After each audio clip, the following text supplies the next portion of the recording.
No, kasi at first it was about malaki ang scope ng Mirador. It was about Yes. the life of the people in the estate. Pero ang nangyari was that when we changed the focus of the film, it became about the story of the woman who yung character ni Cherie. So sa editing talaga yon, na-cure na lang? Or editing decision yon? No. By the time we were finished with the film, we were looking for a new title. And it looked like, in the end, it felt like it was really the story of the woman. Kasi Elehiya, it could mean so many things. It could mean the Elehiya elegy based on her story. Kasi she tries to make something out of her love. Kasi what do you do when the person you fall in love with does not love you anymore? Pagkatapos, what happens if that person is patay, is dead? So how do you resolve that? What do you own when it comes to that? And so it's really about that loss. And then after that, of course, part of it is already because of that's the last film of Cherie. It all sort of bleeds together, but it really is about the story of the woman. Direk, what year niyo po sinimulan gawin yun? Anong taon na what year niyo po sinimulan gawin yung pelikula? Ang nangyari was that we finished this in 2018. Pero ang nangyari kasi we started fixing it 2019, but then the pandemic came in. So talagang because I was in Cebu and we could not, Chuck and I could not come together. And then after that, dumating ang elections. And there was no way we could get people to concentrate on the film. Because the politics came in. And everybody was involved in politics. And so we started working on it again after the... So, buo naman yung pelikula. Hindi ito yung may mga eksena na hindi na-shoot? No. Kasi everything, lahat na nakikita nyo is from the original shoot. We just reconfigured the...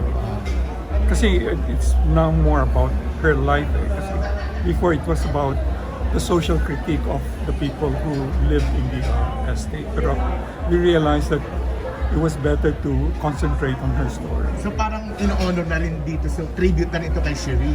No, it was really kasi we already changed the story. We already streamlined the story way before. Way before. As a matter of fact, it was already streamlined at the beginning of the pandemic. Pero we could not go further kasi ang dami-dami nangyari. Ang daming nagkasakit, ang daming namatay. Within the family, not only the family, but the people who were involved in the film. Direk, ilang percent po pa sana yung gagawin ni Cherie? Wala. Kompleto Everything yun. kompleto. There was nothing, walang fun. Everything is there. Kamusta po siya shoot? Kamusta po si Cherie? When she was doing the film, the No, she shooting. was fine. I mean, I love working with Cherie kasi one thing with Cherie kasi is that she, when she works, she really works. And when she lives, she really lives life. Saka, ang maganda kay Cherie, this was the second time I worked with her kasi the first time was with Arbol de Fuego, which we did in PETA. Saka that time she played really one of Chekhov's very, very difficult characters, the lead in the Cherie workshop. Ang maganda kay Cherie is that pag nasa rehearsals kami, talagang concentrated sa rehearsals. But everything that happened in the rehearsal space and on stage stayed there. Kasi si Cherie, once we went out, party na agad. Ang iba ang funny. I have to say though that I learned so much. No, it was fun kasi it was work and it was friendship. Saka you cannot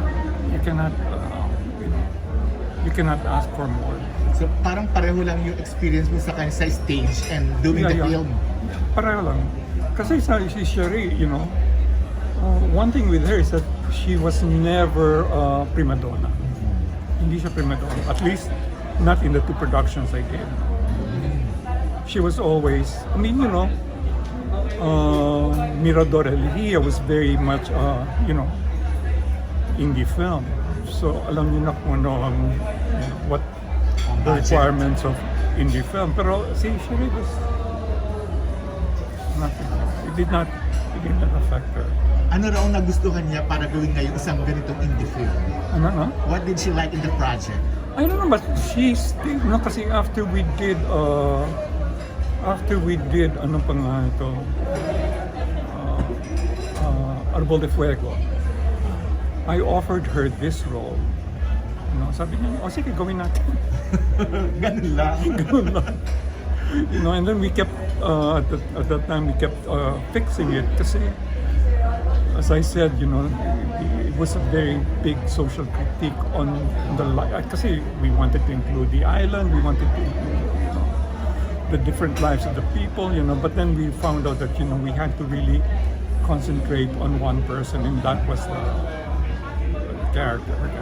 Kasi it's about a woman who comes home, she returns to the home, the ancestral home of her husband to throw his ashes to the sea. Pero nangyari sa nawala yung urn. Doon nagkakagulo. That's why I was saying, you know, what do you do when the person you fall in love with, or the person that you love with, does not love you anymore? Anong mangyayari if that person is dead? So where is your sense of grief? Paano mo may, you know, how can you, so what does she do? She falls for an obsession with a possible illegitimate son of the guy because wala silang anak eh. So how much do you own, you know? What do you own of your relationship? You know, that's the main question of the film. Parang mas may grief din dahil nawala siya. Parang yung irony, kung pinanood kaya ito, meron pa rin bang hope na mararamdaman ng mga tao, malulungkot or no, what? para sa akin ngayon, you know, when I see the film, or at least yung ginawa namin, para sa akin, it's a celebration of her work as an artist. Sabi mo nga, one of her best, if not the best. I think it's one of her best, and then I think it's for you to make, you know, your choice. But I don't know. I cannot ask for more really, based on her, you know, her performances. Tsaka, the thing is that these were way before. You know, one thing funny about film is that you just shoot, no? Katapos niyan, it's when you put them together na nag-ibang storya. It's really, this is what you know, I've done theater, and this is my fourth film, pero it's my third film na, you know, hindi nagkaroon ng commercial release. What you find out is that you never learn. Iba kasi yung, para sa akin, I was working theater for a long time, no? So in a way, the way I treated film was parang I looked at it as theater.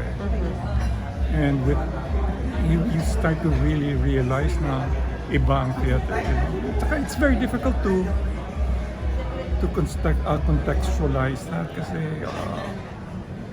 when you're in the middle of a shoot, parang ang ganda-ganda niya, no? Direct, I have a question po, no? Of course, while shooting this and editing it, sabi niyo po, post the lockdowns, doon niyo binalikan yung pelikula, no, to put it all together. And of course, we do know Miss Cherie already is resting right now, no? Meron ka bang mga emotional moments while editing it na pwede niyong ma-share? No, para sa akin, kasi the construction of the film happened way before we found out. I mean, the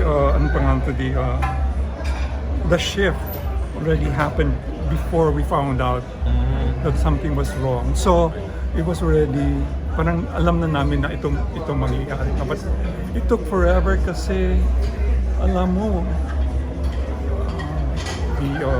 you know, what happened in the pandemic, I'm sure, changed everything kasi we would work on it pagkatapos yan, hihinto, no?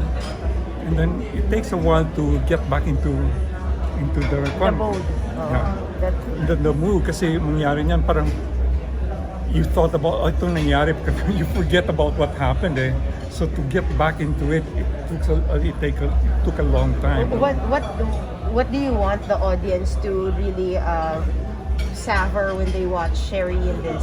I think In her final moments I on think the big it screen? is para sa akin you have to para sa akin it's really the journey of a woman. A woman, it's a journey of a woman who, has to deal with her loss. How she, and then the thing is that it's brought to life by this really magnificent actress. Napagkwentuhan niyo ba ni Cherie yung pagbabago ng ship ng story? Yeah, she knew about it. She knew about it. And natuwa siya? Yeah, no, she knew about it.